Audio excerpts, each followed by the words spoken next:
सर्वशक्तिमान पिता धन्यवाद करते हैं आज के सुंदर बाइबल अध्ययन के लिए। खुदावन हर एक को बड़ी बरकत दे, आशीष करे पिता। यीशु नाम से मांगती हूँ, आमीन। हम पढ़ेंगे नीति वचन का 8 अध्याय, बुद्धि की प्रशंसा में। क्या बुद्धि नहीं पुकारती है? क्या समझ ऊंचे शब्द से नहीं बोलती है?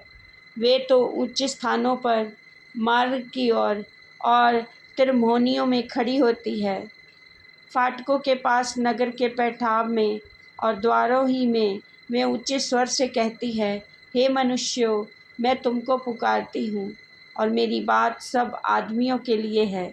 हे भोलो, चतुराई सीखो। हे मूर्खों, अपने मन में समझ लो। सुनो, क्योंकि मैं उत्तम बातें कहूँगी और जब मैं मुँह खोलूँगी तब उससे सीधी बातें निकलेंगी, क्योंकि मुझसे सच्चाई की बातों का वर्णन होगा। दुष्टता की बातों से मुझको घृणा आती है। मेरे मुंह की सब बातें धर्म की होती हैं, उनमें से कोई टेढ़ी या उल्ट फेर की बात नहीं निकलती है। समझ वाले के लिए वे सब सहज और ज्ञान प्राप्त करने वालों के लिए अति सीधी हैं। चांदी नहीं, मेरी शिक्षा ही को लो और उत्तम कुंदन से बढ़कर ज्ञान ग्रहण करो, क्योंकि बुद्धि मूंगे से भी अच्छी है और सारी मनभावनी वस्तुओं में कोई भी उसके तुल्य नहीं है। मैं जो बुद्धि हूँ, चतुराई में वास करती हूँ और ज्ञान और विवेक को प्राप्त करती हूँ। यहोवा का भय मानना बुराई से बैर रखना है। घमंड, अहंकार और बुरी चाल से और उल्ट फेर की बात से भी मैं बैर रखती हूँ। उत्तम युक्ति और खरी बुद्धि मेरी ही है।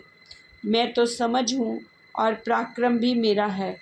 मेरे ही द्वारा राजा राज्य करते हैं और अधिकारी धर्म से विचार करते हैं।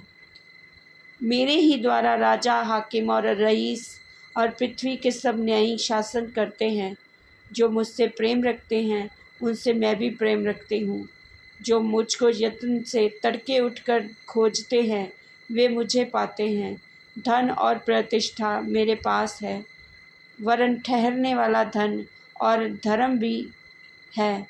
मेरा फल चोखे सोने से वरन कुंदन से भी उत्तम है और मेरी उपज उत्तम चांदी से अच्छी है। मैं धर्म के मार्ग में और न्याय की डगरों के बीच में चलती हूँ, जिससे मैं अपने प्रेमियों को परमार्थ का भागी करूँ और उनके भंडारों को भर दूँ। यहोवा ने मुझे काम करने के आरंभ में वरन अपने प्राचीन काल के कामों से भी पहले उत्पन्न किया। मैं सदा से वरन आदि ही से, पृथ्वी की सृष्टि से पहले ही से ठहराई गई हूँ। जल ना तो गहरा सागर था और ना जल के सोते थे, तभी से मैं उत्पन्न हुई। जब पहाड़ और पहाड़ियाँ स्थिर ना की गई थी, तभी से मैं उत्पन्न हुई। जब यहोवा ने ना तो पृथ्वी और ना मैदान, ना जगत की धूलि के परमाणु बनाए थे, इनसे पहले मैं उत्पन्न हुई। जब उसने आकाश को स्थिर किया, तब मैं वहाँ थी। जब उसने गहरे सागर के ऊपर आकाशमंडल ठहराया, जब उसने आकाशमंडल को ऊपर से स्थिर किया और गहरे सागर के सोते फूट निकले, जब उसने समुद्र की सीमा ठहराई कि जल उसकी आज्ञा का उल्लंघन ना कर सके, जब वह पृथ्वी की नींव की डोरी लगाता था, तब मैं कारीगर सी उसके पास थी और प्रतिदिन मैं उसकी प्रसन्नता थी और हर समय उसके सामने आनंदित रहती थी।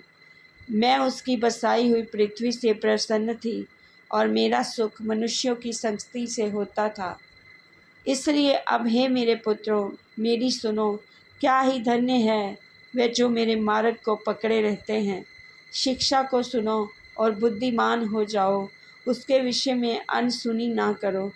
क्या ही धन्य है वह मनुष्य जो मेरी सुनता व मेरी ड्योढ़ी पर प्रतिदिन खड़ा रहता और मेरे द्वारों के खंभों के पास दृष्टि लगाए रहता है, क्योंकि जो मुझे पाता है वह जीवन को पाता है और यहोवा उससे प्रसन्न होता है। परंतु जो मेरा अपराध करता है वह अपने ही पर उपद्रव करता है। जितने मुझसे बैर रखते वे मृत्यु ही से प्रीति रखते हैं। इस वचन के द्वारा प्रभु ब्लेस करेंगे सबको। जय मसीह की आमीन।